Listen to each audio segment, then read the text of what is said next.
वैश्विक सनातन, सत्य का अनावरण।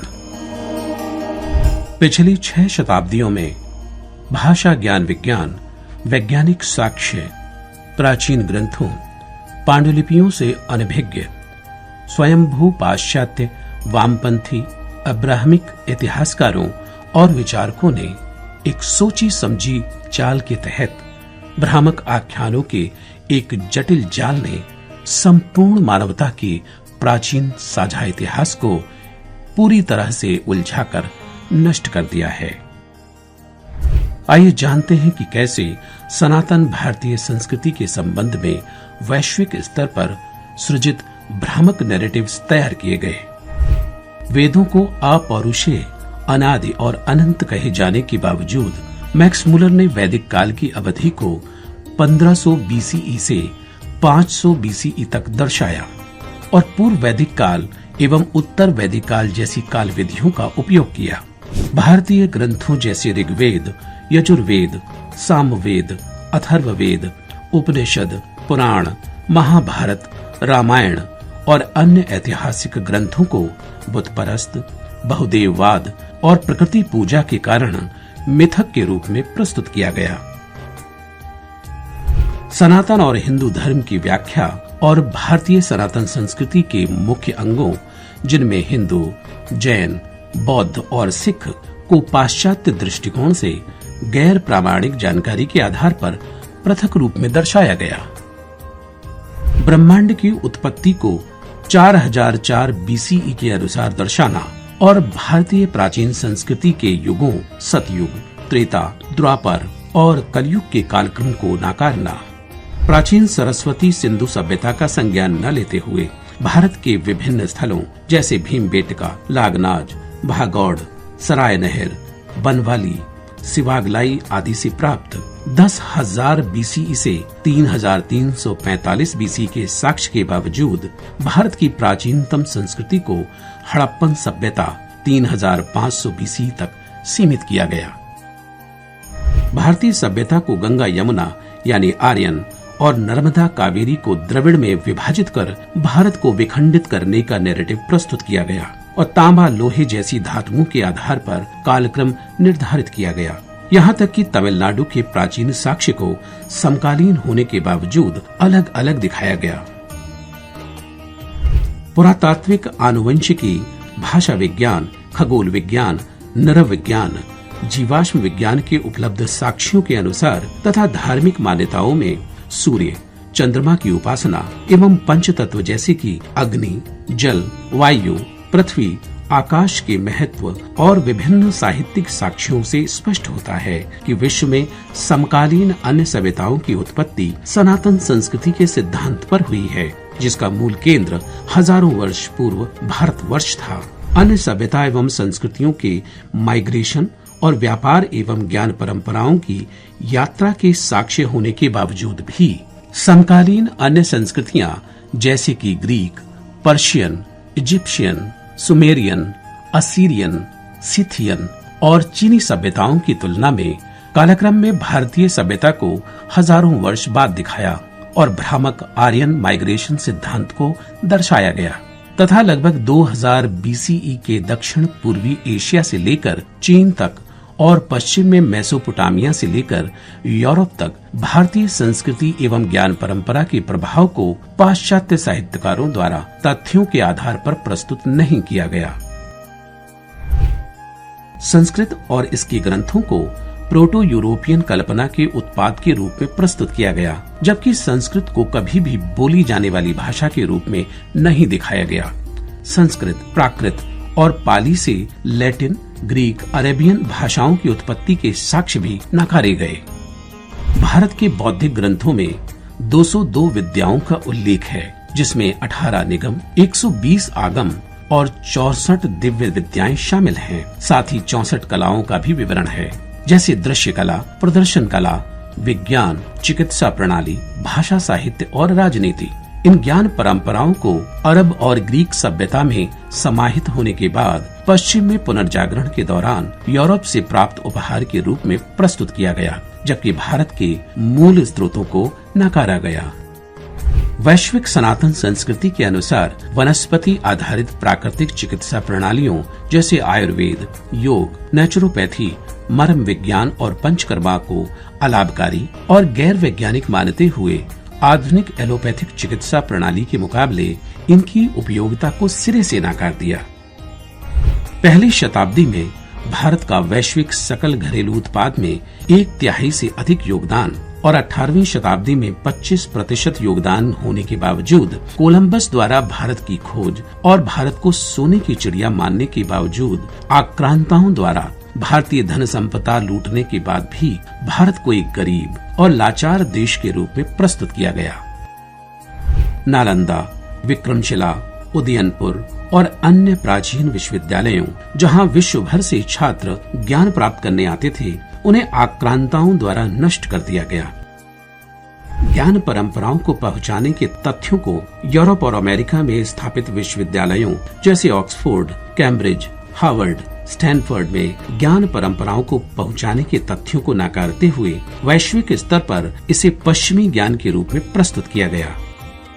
दुख की बात है कि भारत में 2.5 लाख गुरुकुल होने और 1835 में मैकाले द्वारा लागू किए गए कानून से पहले 65% साक्षरता दर होने के बावजूद भारत को निरक्षर दर्शाते हुए स्वतंत्रता के बाद साक्षरता दर केवल 5% दिखाई गई।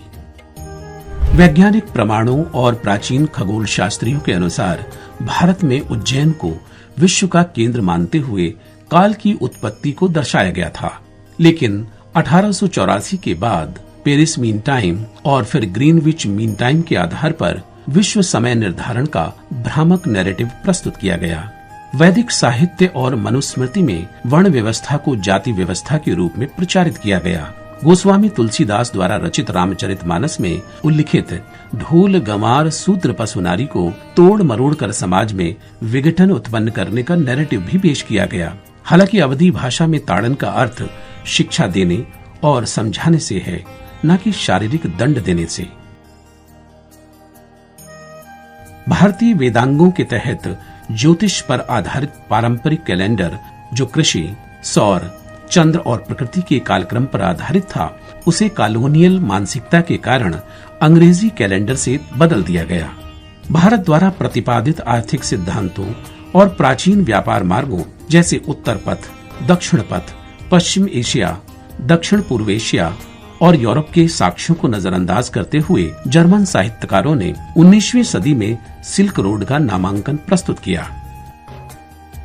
विल ड्यूरेंट के अनुसार भारत में मुस्लिम काल का इतिहास सबसे रक्त रंजित था और कई इस्लामिक साहित्यकारों ने भारतीय भूमि पर लूट, अत्याचार, कत्लेआम, बलात्कार, मंदिरों के ध्वस्तीकरण और धर्म परिवर्तन का विस्तार से उल्लेख किया है।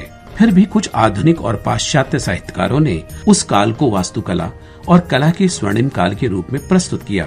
वैश्विक इतिहास में अब्राह्मिक धर्मों के आगमन के बाद सेल्ट, पगान और पूर्व अब्राह्मिक संस्कृतियों के विध्वंसकारी इतिहास को मिटा दिया गया और यूरोपीय पुनर्जागरण के बाद आधुनिक विश्व की उत्पत्ति को प्रमुख रूप से प्रस्तुत किया गया। इस संदर्भ में भारतीय सनातन संस्कृति के विभिन्न धर्मों, जिनमें हिंदू, जैन, बौद्ध और सिख का समन्वय और ग्रीक, पर्शियन, रोमन, चीनी, माया आदि वैश्विक संस्कृतियों से इसका संबंध कालक्रम और समानताओं के आधार पर प्रस्तुत किया गया। सनातन और अब्राह्मिक रिलीजन के बीच सांस्कृतिक विभाजन भारतीय संस्कृति की प्राचीनता पर वैश्विक साहित्यकारों की टिप्पणियां तथा पिछले 700 वर्षों में गैर तथ्यात्मक भ्रामक नैरेटिव्स का खंडन कर साक्ष्यों के आधार पर तथ्यात्मक दृष्टिकोण प्रस्तुत किया गया है।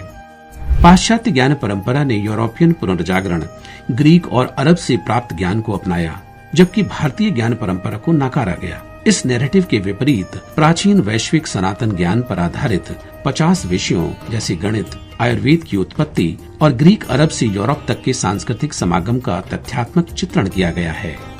अखंड भारत से व्यापार और संस्कृति समन्वय के ऐतिहासिक परिदृश्य, वर्तमान वैश्विक संकटों, अब्राह्मिक रिलीजन के आगमन के बाद सनातन संस्कृति के ध्वस्तीकरण और भारतीय ज्ञान परंपराओं की पांडुलिपियों की स्थिति भी प्रस्तुत की गई है। साथ ही भारतीय अर्थव्यवस्था की ऐतिहासिक स्थिति और व्यापारिक पद्धतियों की उत्पत्ति पर भी चर्चा की गई है।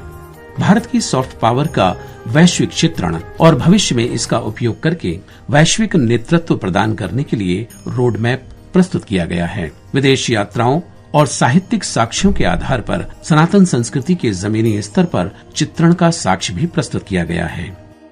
भारत के नेतृत्व को वैश्विक स्तर पर स्थापित करने के लिए सरकारों और विभिन्न संस्थाओं से नीति निर्धारण के सुझाव दिए गए हैं। साथ ही सनातन सिद्धांतों के आधार पर प्रसन्नता, स्वास्थ्य, शांति, समृद्धि और इकोलॉजी को पुनः स्थापित करने के लिए कार्य योजना तैयार की गई है। आज संपूर्ण विश्व भारत की ओर देख रहा है तो उसकी जड़ों में भारतीय सनातन संस्कृति की विरासत है।